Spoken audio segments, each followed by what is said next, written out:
So a shuttlecraft lands on the hangar of the USS Discovery, and out gets Admiral Katrina Cornwell, who tells Pike and Saru that she doesn't think her shuttle was traced. Now, Chris, when I see Admiral Cornwell in light of the new series, Strange New Worlds, you know what I think?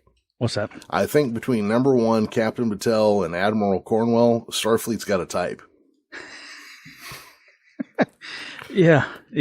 I could see that. Yeah. Tall brunettes, it would seem, yeah. I mean, nothing wrong with it. I'm just pointing it out, It's Thomas. It's William Thomas Riker. Well, because I got it. No, I got it. Yeah. No, you remember the episode where they found the transporter clone of him? Yeah. He took the name Thomas because that was the middle name.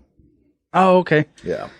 Oh, right on. Yeah, it just came to me while you were talking. My bad. No. Hey, you know what? I would have assumed it was Tiberius the whole time.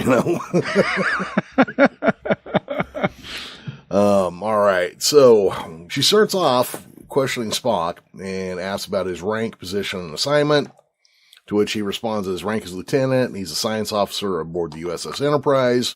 She then asks if he killed the people back at the psychiatric hospital in self-defense, and he said no. And then she asked why he did kill him, and then he says, well, I've been pretty clear that I haven't killed anybody. Yeah. Glancing at the readout, the cerebral monitor reads non-deceptive.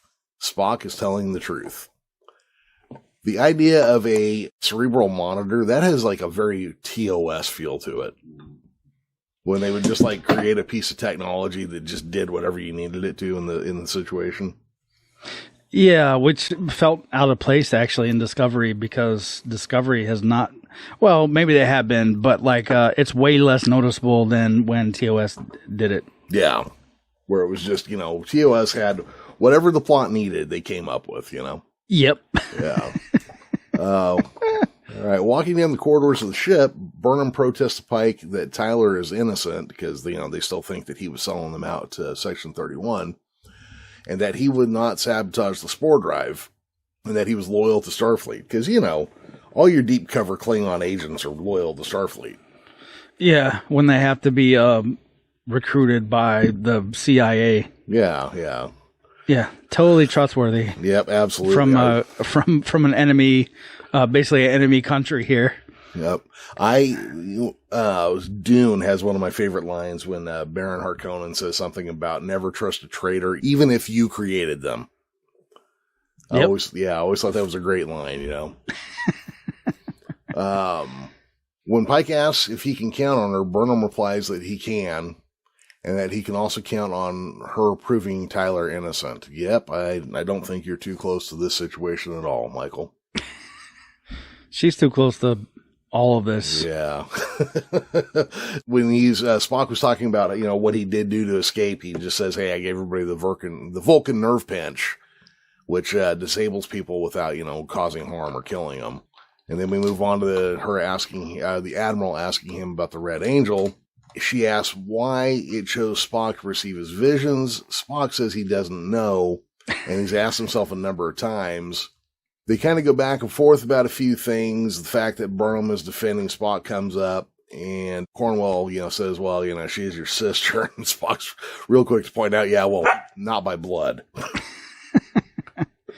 Man, he just keeps thrusting that knife, doesn't he? Yeah, he's a little uncomfortable with this whole situation, it would appear. He's not gotten over his childhood anger, I would think. Cornwell goes back over the results of her questioning with the senior staff. It appears that Spock and pretty much everybody else thinks he's telling the truth. Saru questions the Admiral's doubt, asking, whether or not the test is accurate. And Cornwell says that it is. It's 100% accurate. Just like using SQL databases. Mm-hmm. No, I get it. Yep. We're still... Well, to be fair, it's not necessarily like that because this is cerebral mapping. So it's a little bit different than just a standard lie detector test. So then she shows the footage, which basically matches or does not match what Michael Burnham has seen, which was the version that was actually in Spock's mind. And here he goes a little batty on everybody and starts phaser blasting folks. Pike's pretty convinced that this is not what's happened and that this footage has to have been doctored. And Cornwell replies that it came straight from Starfleet Psychiatric. Yeah, man. Like, it provides a really crazy juxtaposition because if you recall in the menagerie, everybody was saying the same thing, but he did it. And in this one, everybody is taking his side, but he didn't do it. So, like, watching this play out and then watching the menagerie, it's so weird, man. Like, just the... Oh, it can't be him. Yeah. And I mean, even in the menagerie, like, Bones was like, I really hate that guy, but it's definitely not him. Yeah. This is not something he would do. But here, everybody's saying that, and he definitely didn't do it. So yeah, it's really kind of interesting. You're right. I don't tend to think of it like that, except last week when we were talking about it, this came up. Yeah. Yeah. So the video footage came straight from Starfleet Psychiatric. You know what? I think like we in real life are gonna start having issues with this because of how good video editing has become. Oh, absolutely. Yeah, like it used to be you needed a hell of a lot of power and know-how to do something that would even come close to being believable. And even then, it wasn't that believable. But now, like, with the technology that's similar to, like, that face swap stuff, it's gotten way better. So I can make a video that looks like Tom Cruise is talking against the Church of Scientology. Yeah, dog agrees with me. Thanks, Commander. Does, yeah. Appreciate you. Well, you know, as you look at that, you know, there's all this new, I mean, it's new to us as consumers, all this new AI software that's out on the, not even out on the market. I guess it's just like free on websites unless you want to like help pay for server space. But basically you type something in and it produces almost photographic image of whatever you just described. Oh yeah, actually, two of those services are, one of them is a Midjourney and the other one's Novel AI, and both of them work very similarly. I messed around with Midjourney for a little bit, and it's pretty good. Like I didn't try to make people, you know, real people, like in compromising situations, but just the fact that I can put in a prompt and the computer will spit out something pretty much exactly the way I wanted it is crazy to me.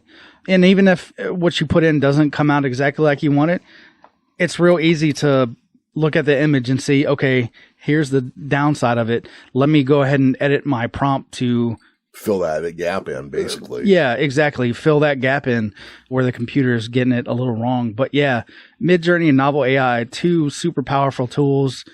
I don't know about Novel AI because I haven't messed around with that, but Midjourney, you get like the first 10 prompts for free. So you can join their Discord, type in a little prompt, and then within like 30 seconds, it'll pump out like 4 relatively different pictures for you to choose from based on your prompt. And you get like 10 of those, I think 5 or 10. I don't recall. I only did it once, but it's crazy.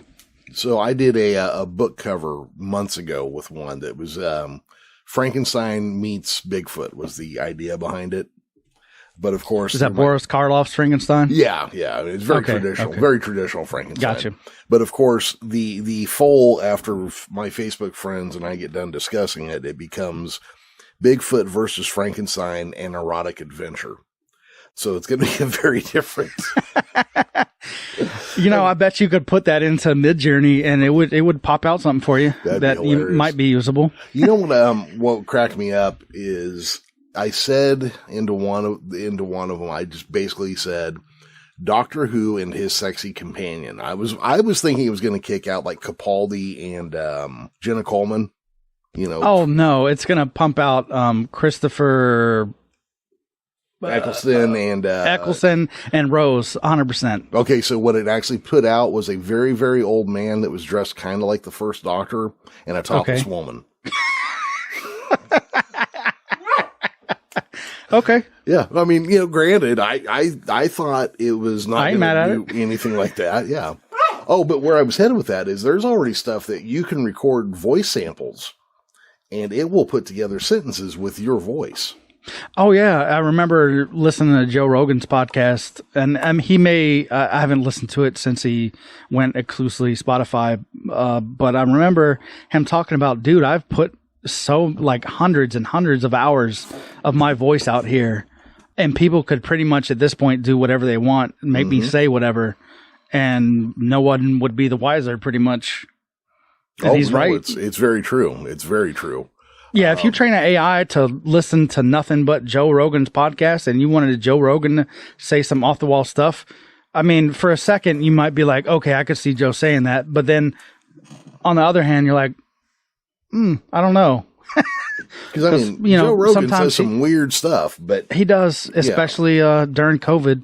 Yeah. He has had some weird things to say about it. But just in general, like, yeah, that's one thing he's been afraid of.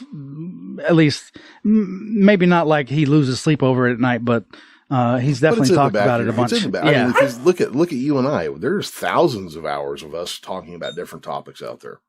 Yeah, there's already at least 100 of us just talking about Star Trek. Yeah. So if you just take our entire podcasting, quote unquote, careers, as it were, over the last, I think we've both been doing this 7 or 8 years now. Yeah, it's been a while. Yeah. So, I mean, I'm sure there's all sorts of crazy words you could put in our mouths now. I'm just based off of that. And then you throw the ability just to tell, I mean, right now it's still images, but we go from still images to animation really quick these days.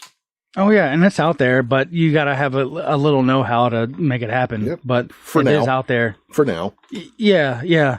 Like you don't need to be expert level to do it. You just need to be aware, you need to be decent at it.